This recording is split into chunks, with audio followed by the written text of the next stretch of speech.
All right, welcome back to the Queer Economy, where we celebrate LGBTQ plus people around the world as they impact business, culture, community, and more. I'm your host, Ben Fernie, and today I'm so excited.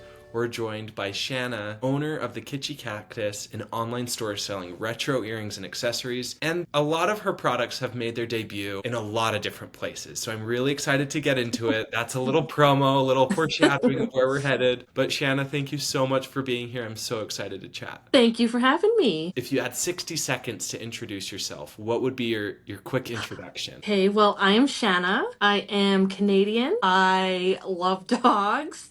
I collect all things retro and kitschy. I've been doing that since I was like a little kid. I'm an older sister. I'm married. I'm gay.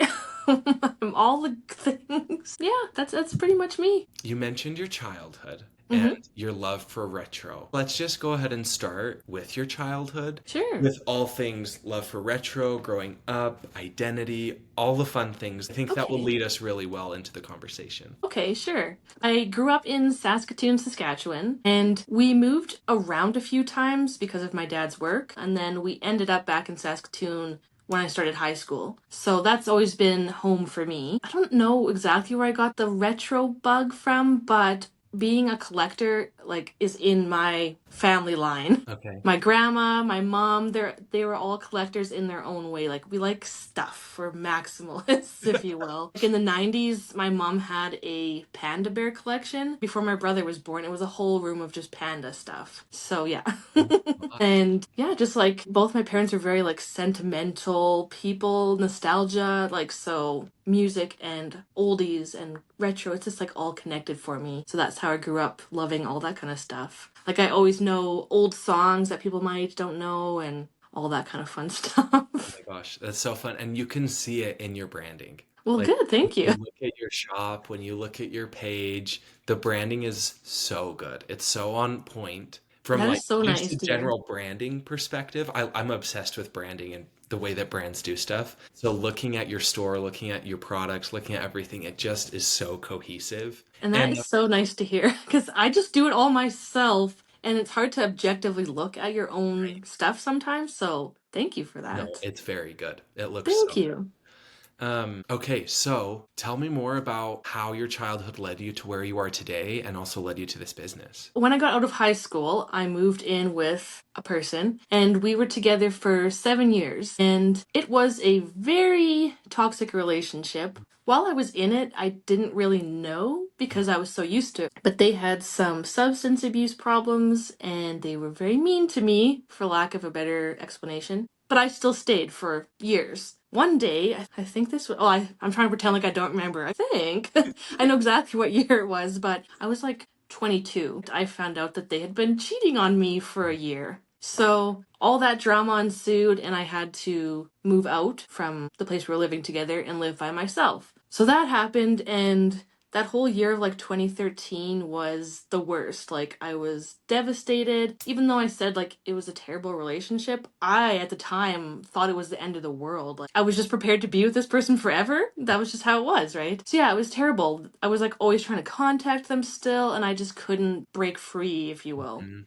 Summer of 2013, my younger brother was going to the college in Medicine Hat where I currently am. He needed a roommate, and I needed to get out of Saskatoon because I just had to get out. Yeah. And so I thought, okay, that's it. It's been a year, and I'm still not getting any further in my healing, if you will, from this breakup. Yeah. Maybe I need to move. So him and I were in Medicine Hat looking at apartments, and we were just like in the hotel relaxing. And at the time, I was on Plenty of Fish, and I changed my location to Medicine Hat because I was curious who lived here. And I swear, like 2 minutes after I did that, a message popped up and started talking to that person. Again, long story short, that's now my husband, and we've been together since 2014. Okay. So Awesome. that's why I'm here still. And my brother finished college and he's married and went back to Saskatoon, and it's just me and my partner here now. So It's always interesting to look back at life and go,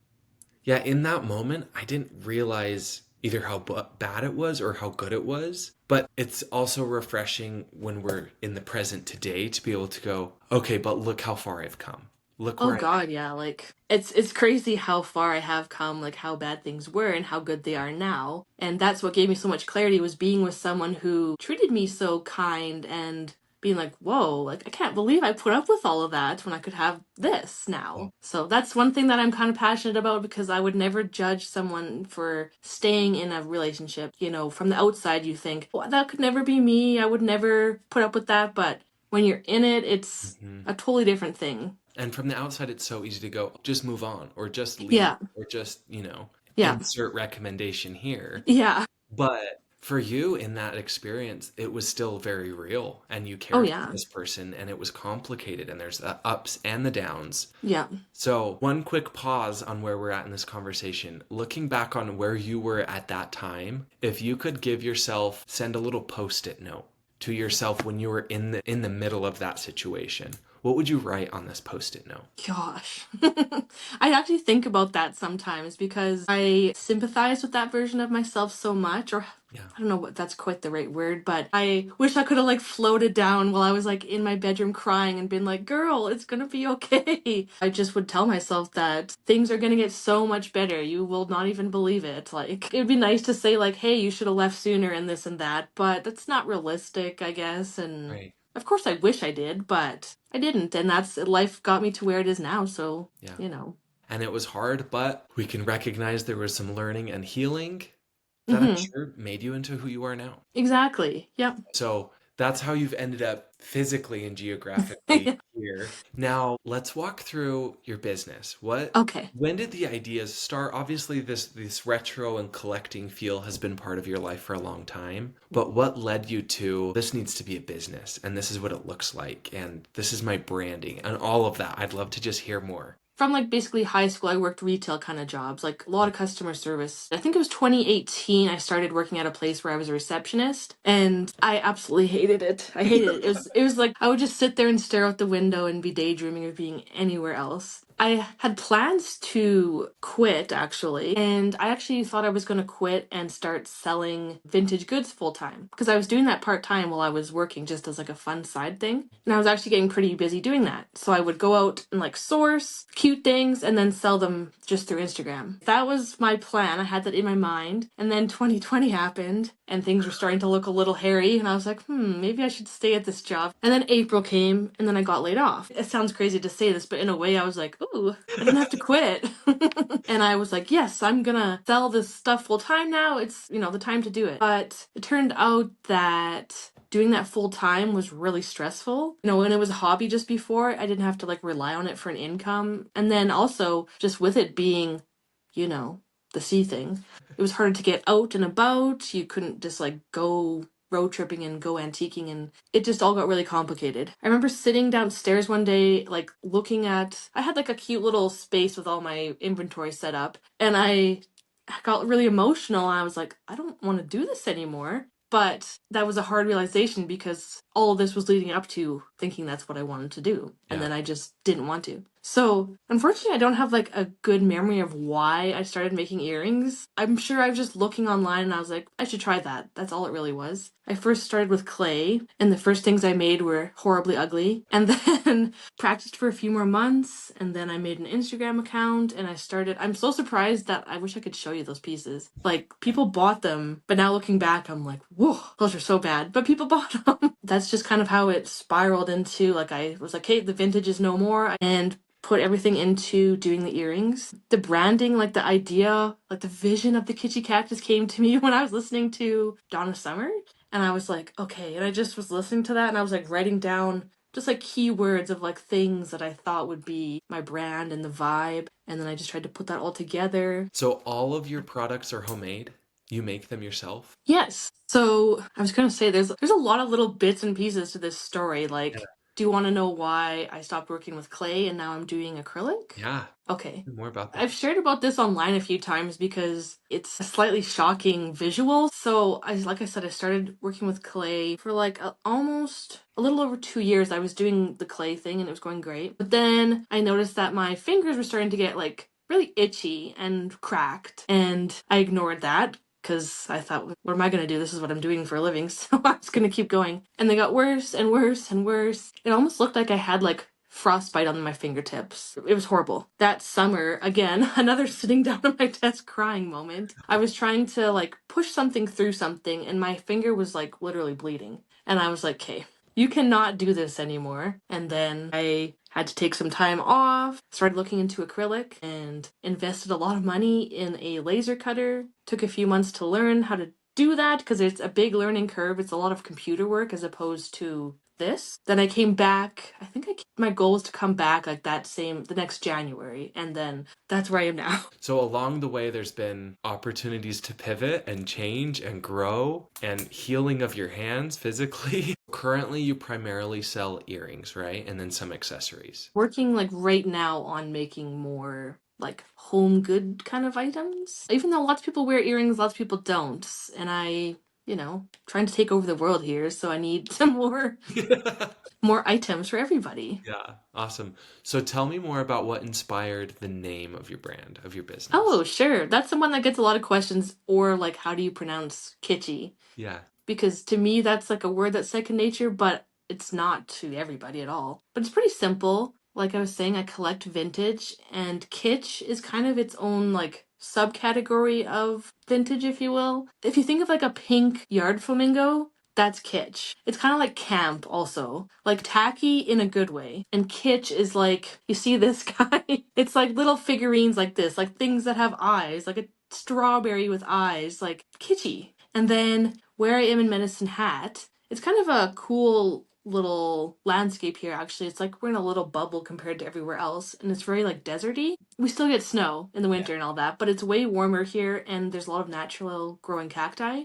Really? So that's just like the vibe of Medicine Hat, and so I just put those two things together, and that's it. And it was iconic. It's interesting that you originally started by selling antiques and vintage items, which was something you really loved. But once it became full time, it became more stressful. Is that right? Yeah. Yeah, it's always fascinating to me when I talk to people who own a business or who are doing some sort of fun hobby or thing, that when it moves from one category of like hobby or part-time or fun to like this is my main thing, sometimes it ruins it for people. Yeah, it just puts like so much more pressure on you. Yeah. That takes away from that. Yeah, it's whatever, but now it's like this. Right now it's everything, and now it's like Yeah. also work and not as much fun. Since you shifted your products and what you're doing with your business, have you been able to still on the side enjoy your vintage and antique stuff, or did that completely go away? Oh God, no, that's still very much alive. Awesome. Like behind me, you can't see me, but I have like a pony wall along my room, and it's covered. Like I Awesome. am the Kitchy Cactus. Oh my My name is true to me. You shifted and pivoted towards acrylic. Everything's homemade. And then did you just continue to run this on Instagram? I'd love to hear where it went from there and how you've now landed in the ears of so many drag queens. Oh, okay. So like I said, I started on Instagram, and then I was selling on Etsy for a while. I think like a whole year. And then I decided that I was like doing well enough to start my own website. And I did that all myself. It took me like a good month of having to like look up on YouTube like every little step, like how to change a font. I gotta do coding for that. Okay. Like I did things I never thought I would learn how to do, but thank God there's people out there that'll like teach you step by step. It was a lot of work though. So now I have a website, Which and is I don't. fabulous, by the way. It Thank looks so good. you. It's so good. Thank you. That means so much. I will give a little credit here because my brother that I keep mentioning, he's a graphic designer. So if there's anything that I can't do, he brings my vision to life. Like he helped me with my logo big time, and he's just the best. Where was I going with that? Website, okay, then drag queens. The Trixie Mattel story is like it's pretty quick because all that happened was I was on TikTok being like, hey, look at these earrings. I think Trixie would like them. You guys should tag her. And it actually like took off a lot, and people were going crazy tagging her. And I didn't think anything would come from it, of course. And then I was just watching TV, opened my phone to Instagram. Trixie's little picture was in my DMs, and she messaged me being like, hey, you found me. And I got to send her some earrings. Like, Oh my gosh. crazy. So that one really stemmed from people just tagging, like a tagging video. Yeah. And honestly, before that, like, it's such a nice compliment. People, if they don't even know that part, they just finding me, they're like, oh, these look so much like Trixie would like them. And I'm like, well, actually, now I She get to does say like that. Yeah, that's why I went, because she like, I love her retro aesthetic too. So I that. just, and with Drag Race, I don't know.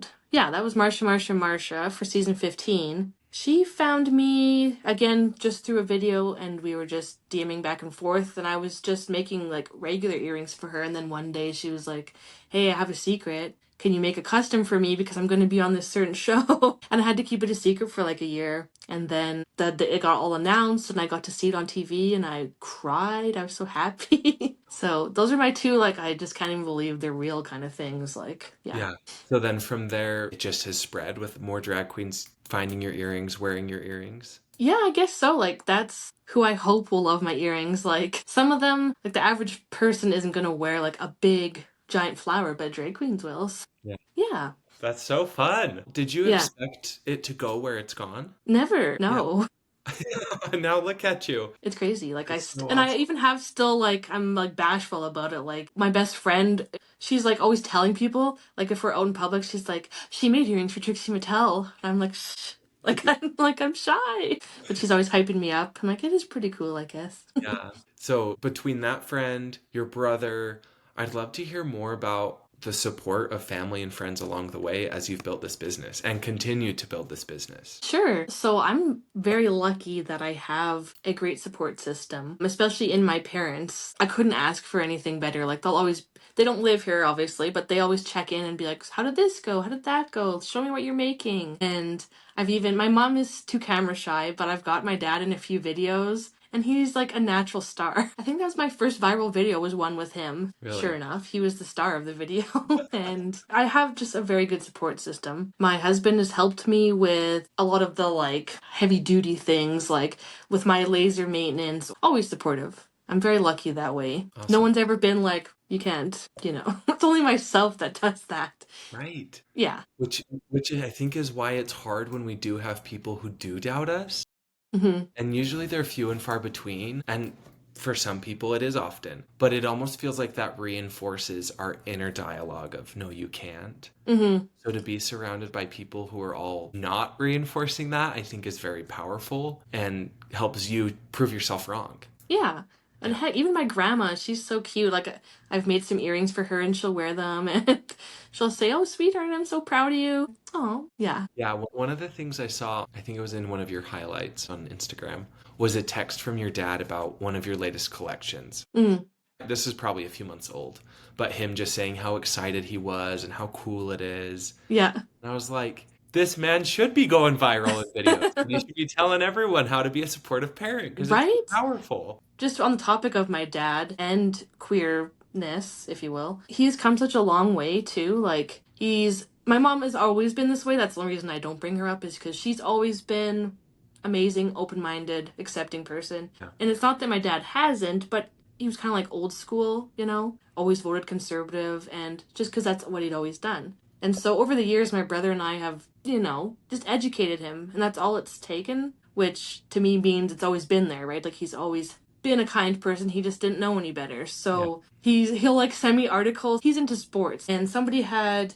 come out in a sport that he was watching, and he's like, look at this. He'll like send me stories and be like, look at this gay person did this or that. I think that's so cute. Oh my gosh, that's the best. Like just finding those little moments to talk about it, especially when it's a good story in the news. It is exciting to see those little happy moments here and there. Yeah. So I'd love to hear more about, along those same lines, how your queerness impacted and continues to impact your business. Okay. Well, I'll talk a little bit about like how I even found myself here, because in the grand scheme of my life, it's like new, even though we all know I've always been this way, but like the realization and all that wasn't that long ago. I was working on my Pride collection, which is always my like, I just put like all my heart into it. I love it. And I was working on it, and I don't know, it's like something came over me. Sounds silly, but I got so emotional, and I was like, I just had this realization, like, I want to scream from the top of the building being like, I'm not straight, like, and I feel like I'm hiding something, even though no one's telling me I need to, but I'm like, it's more than just, like, allyship, like, I'm so passionate about this, and I just, like, need to, like, break out of this, like, shell and tell someone, and I was, like, having just a moment of, like, yes, yes, this is who you are. Like, it's okay, that kind of thing. And Yeah. I literally like ran outside because I had to tell someone.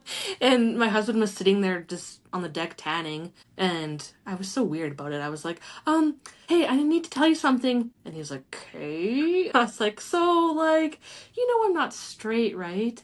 And he was like, hmm? And so I was like, well, I've never put a word to it, but like, I'm queer. Like, and just like trying to explain it to him. And he's like, okay. And he didn't, not that he didn't care, but like it didn't change anything for Yeah. him. Yeah. And so since then, I've just been being more open about it with everyone, and it's a huge part of my business. I feel like it's just my community, and I have so much love for the community. And then I also have a lot of imposter syndrome though as well, because I was already married when I, really came to terms with everything. As years go by, I realize all these things being like, oh, that makes sense. Oh, that crush made sense. Like all these stupid little things where I'm like, yeah, okay. You were a little fruity, yeah, okay. But now it's just such a like second nature. It feels like it was a piece that was missing, and now I'm like complete. Yeah. And Incredible. again, with like support and everything like that, I'm so lucky that my family was like, yeah, okay. I think that's a testament though to the power of you don't have to rush. Mm-hmm.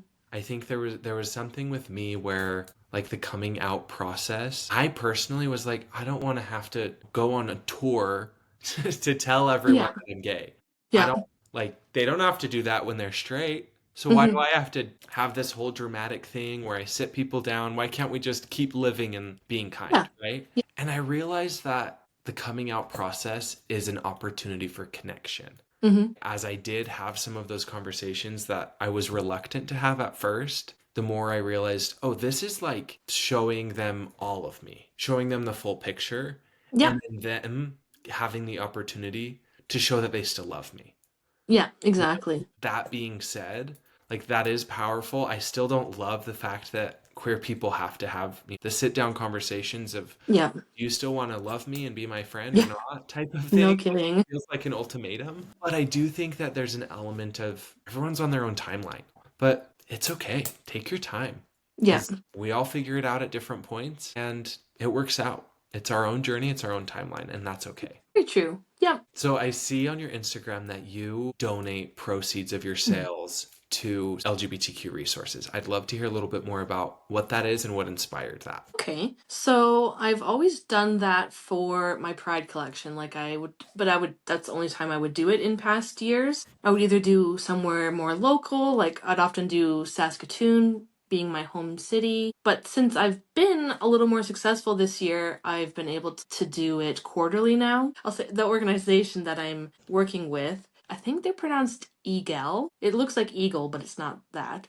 I've just started this year with them, and I just really liked what they do. They are like a nationwide type of thing. They're not just like this one specific city. They help all over Canada. And I just did lots of research on them, and I really loved what they do. They're very active. And so, yeah, now I take a little portion of each sale and I set that aside and then I donate. So hopefully, as the years go, I can like up the percentage. Yeah. But yeah, slowly but surely, I'm getting there to be able to support more and more. Awesome. I love that. So you've been pretty successful. You're continuing to grow. So I'd love to hear, what piece of advice would you give to LGBTQ people who are aspiring entrepreneurs? They want to build a business, they have an idea, or they know that there's something more out there than a classic desk job. What advice would you give to them? Okay.